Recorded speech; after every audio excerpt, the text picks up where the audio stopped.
চোখের সামনে এবং গুলি করে সে 6 সেকেন্ড আরও দাঁড়ায় ছিল। স্পষ্ট দেখা যাচ্ছে, চেহারা দেখা যাচ্ছে, চাদর দেখা যাচ্ছে। বিচার নিশ্চিত করে এটা করতেই হবে এবং আমরা এর আগ পর্যন্ত এটা নিয়ে কথা বলা বন্ধ করব না, মাঠ ছাড়ব না। একটা অপারেশন হয়েছে আর সামনে হয়তো অপারেশনে নাও লাগতে পারে, অপারেশন না লাগার সম্ভাবনাই বেশি। আপনারা জানেন যে আজকে ওসমান হাদি ভাই গুলিবিদ্ধ হয়েছেন। ওনার চিকিৎসা প্রাথমিকভাবে ঢাকা মেডিকেল কলেজে হয়েছে, এরপর এভার কেয়ার এসেছেন। আমরা পুরাটা সময়ই সাথে ছিলাম, ডাক্তাররা আপ্রাণ চেষ্টা করেছেন। ঢাকা মেডিকেল কলেজে খুবই সংকটাপন্ন অবস্থায় ওসমান হাদি ছিলেন। ওনার ওখানে অস্ত্রোপচার হয়েছে, ব্রেইনে অপারেশন হয়েছে। ওনার শরীরের কয়েকটা জায়গায় আঘাত আছে, বুকে আঘাত আছে, পায়ে আঘাত আছে। অপারেশন করার পরে উনি এখন এভার কেয়ারে, ইন্টেন্সিভ কেয়ার বা আইটিইউতে আছেন। ওনার অবস্থা খুবই সংকটাপন্ন, কিন্তু এখন স্থিতিশীল অবস্থায় আছেন, উনি ফাইট করছেন। আপনাদের প্রতি দুইটা অনুরোধ থাকবে। একটা হচ্ছে হাসপাতালে এসে ভিড় করবেন না, যাতে করে চিকিৎসক যারা আছেন চিকিৎসাটা যেটা উনি পাচ্ছেন সেটা যাতে নির্বিঘ্নে চিকিৎসা চলতে পারে, এবং ওনার জন্য যা রক্ত প্রয়োজন বা ব্লাড প্রোডাক্টস প্রয়োজন সেটার যথেষ্ট সাপ্লাই এই হাসপাতালে আছে। তাই কেউ রক্ত দেওয়ার জন্য যদি মনে করেন দিতে চান তাহলে আপাতত প্রয়োজন নেই, আপনারা প্রস্তুত থাকেন। যদি দরকার হয় তাহলে হাসপাতাল কর্তৃপক্ষ জানাবে, কিন্তু বর্তমানে হাসপাতালে যথেষ্ট পরিমাণ ব্লাড আছে। সকলের কাছে অনুরোধ থাকবে, সবাই দোয়া করবেন হাদি ভাই যাতে দ্রুত সুস্থ হয়ে আছেন। এখন আমাদের একটাই করণীয়, ওনার জন্য দোয়া করা। চিকিৎসা একদম সর্বোচ্চ চিকিৎসাটা ওনার জন্য নিশ্চিত করা হচ্ছে। আপনাদের কাছে অনুরোধ থাকবে, সবাই ওনার দ্রুত সুস্থতার জন্য দোয়া করবেন। ধন্যবাদ। আমি ডক্টর মোহাম্মদ আব্দুল আহাদ, ঢাকা মেডিকেল কলেজ নিউরোসার্জারি বিভাগে কর্মরত আছি, ন্যাশনাল হেলথ অ্যালায়েন্সের সদস্য সচিব হিসেবে কাজ করছি।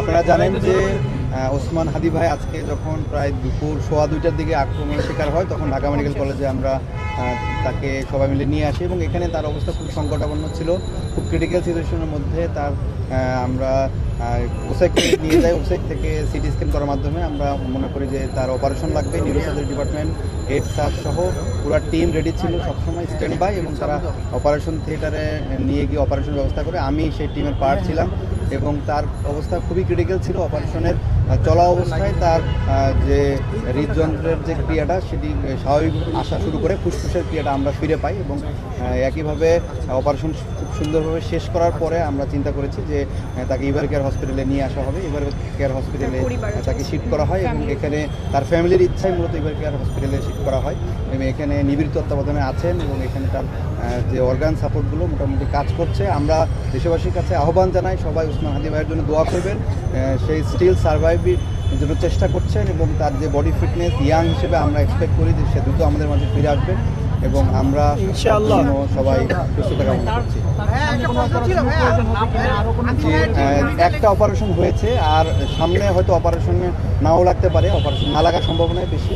তবে মেডিকেল বোর্ড যদি মনে করেন সেক্ষেত্রে পরবর্তীতে সিদ্ধান্ত নেবেন এবং তার শারীরিক কন্ডিশন অবশ্যই এবার হসপিটালে করতে হবে। আপনার কাছে একটা প্রশ্ন, সহযোদ্ধা ছিলেন আপনারা, কি অবস্থায় বের হয়ে গেল, মানে কি পরিমাণ ক্ষতি হয়েছে তার ব্রেইনের বা কোথায় কি অবস্থায় ক্ষতি হয়েছে? খুবই সংকটাপন্ন অবস্থা। ডিটেলসগুলো এখানে যে হাসপাতাল ম্যানেজমেন্ট বোর্ড আছে যতখানি ডাইভার্স করা যায় ওনারা করবেন।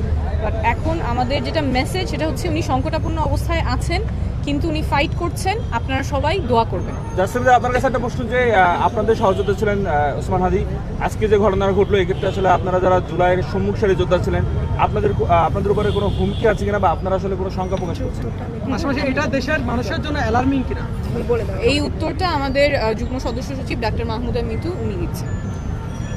আচ্ছা, কয়েকদিন ধরেই ধন্যবাদ সবাইকে। কয়েকদিন ধরেই কিন্তু হাদিকে আমি যতদূর শুনলাম যে হাদিকে নানানভাবে বলা হচ্ছিল যে হাদি তোমার উপরে হচ্ছে অ্যাটাক হওয়ার সম্ভাবনা আছে। আমি ভেতরে আলাপ নিয়ে এবং ওর আশেপাশে মানুষের আলাপ নিয়ে শুনেছি। আর এছাড়াও জুলাইয়ের যারা সম্মুখ সারিতে ছিল তাদের কিন্তু রেগুলারই নানানভাবে মেসেজ দেওয়া হচ্ছে, ফোন করা হচ্ছে। আমি মনে করি এই যে ঘটনাটা আজকে ঘটলো এটার দায় অনেক বেশি প্রশাসনের। তারা জানে, তারা এই মেসেজটা পর্যন্ত দিতে পারে যে আপনি আপনার প্রতি অ্যাটাক হইতে পারে, তাহলে তারা সেটা ফিরানোরও ক্ষমতা রাখে। এবং আলটিমেটলি কত ঘন্টা পার হয়ে গেছে, এখন পর্যন্ত গ্রেফতার হয় নাই কেউ। একটা লোক গুলি করে সে মোটরসাইকেল নিয়ে কোন রুটে যায়, বাংলাদেশের প্রত্যেকটা রুট, এটা যদি পুলিশ চায়, প্রশাসন চায়, ডিজিএফআই চায়, এটা কিন্তু খুবই সহজ। আমাদের বাংলাদেশের পুলিশদের সেই পরিমাণ ক্ষমতা আছে যে তারা যে কোনো একটা ঘটনা ঘটলে সাথে সাথে চাইলেই তাদেরকে গ্রেফতার করতে পারে। এবং এটা খুব একটা যে মানে একদম চোখের সামনে, এবং গুলি করে সে 6 সেকেন্ড আরও দাঁড়ায় ছিল, স্পষ্ট দেখা যাচ্ছে, চেহারা দেখা যাচ্ছে, চাদর দেখা যাচ্ছে, মোটামুটি একটা অনলাইনে একটা পরিচয় দেখা যাচ্ছে। প্রশাসনের এইখানে কোনো ব্যর্থতা আছে কিনা, এবং প্রশাসন জানে, তারা বারবার পলিটিক্যাল যারা লিডাররা থাকে, আমরা যারা থাকি, তাদেরকে নানানভাবে নানান জায়গা থেকে অ্যালার্ট করা হয়। তাহলে তারা যদি অ্যালার্ট করতে পারে তাহলে তারা কেন ব্যবস্থা নিতে পারে না? কেন আজকে ওসমান হাদির মতো ফিগারের গায়ে মানে হাত আসলো, তার দিকে শুট আসলো? এটার জবাব প্রশাসনের দিতে হবে, এবং এটা আমরা যারা জুলাইয়ের যারা আছি এটার জবাব না নিয়ে আমরা থামবো না। আমরা জানি যে জুলাই এখনো শেষ হয় নাই। আমাদের যে হয়রানি করা হচ্ছে, থ্রেট দেওয়া হচ্ছে, এটা কারো অজানা না। আমাদের ঠিকানা পাবলিক করা হচ্ছে, ফোন নাম্বার পাবলিক করা হচ্ছে, প্রতিনিয়ত হুমকি দেওয়া হচ্ছে। এবং আজকে এই ঘটনার পরে দ্রুত তদন্ত এবং গ্রেপ্তার আমরা দাবি করি। কে এর পেছনে আছে, কে নির্দেশদাতা, এটা যাতে সরকার দ্রুততম সময়ে এটা সর্বসম্মুখে প্রকাশ করে বিচার নিশ্চিত করে, এটা করতেই হবে। এবং আমরা এর আগ পর্যন্ত এটা নিয়ে কথা বলা বন্ধ করব না, মাঠ ছাড়বো না। এবং হাদির হত্যার দায় প্রশাসনের, যারা মারছে তাদের তো দায় আছেই। বাংলাদেশের আইন কানুনের যে অবস্থা, এই দায় প্রশাসনকে নিতে হবে, অবশ্যই নিতে হবে। তারা, আমি বারবার বলি, তারা যদি জানে যে আমাদের উপরে অ্যাটাক হওয়ার সম্ভাবনা আছে, তাহলে তারা সেটা জেনে চুপ করে থাকে কেন? বাংলাদেশের ডিজিএফআই থেকে, পুলিশ থেকে শুরু করে তাদের আমি মনে করি ক্ষমতা আছে। তারা কোথা থেকে ইনফরমেশন পায়, সেই ইনফরমেশনগুলো তারা যদি আমাদের দিতে পারে, সেই ইনফরমেশন কেন তারা সেইখানে গিয়ে ব্লক করতে পারে না, তাদেরকে ধরতে কেন পারে না? এই দায় প্রশাসনকে নিতে হবে। ঠিক, মানে কি আপনি বলতে চাচ্ছেন যে ডিজিএফআই আপনাদেরকে আগে ইনফর্ম করেছিল যে তার উপরে হামলা হতে পারে? এগুলো কারা করে? হ্যাঁ, এগুলো তো সাধারণত প্রশাসন থেকেই করে, ডিজিএফআই, পুলিশ বা যারা থাকেন তারাই তো করেন। তো সেই জায়গা থেকে আমাদের যদি বারবার ইনফরমেশন আসতে পারে যে আপনারা হুমকির মধ্যে আছেন, তাহলে সেই জায়গাটা কেন ব্লক করা হচ্ছে না? যে কারা হুমকি দিচ্ছে সেটা অবশ্যই তারা জানেন, জানলে কেন তারা ব্যবস্থা নিচ্ছেন না?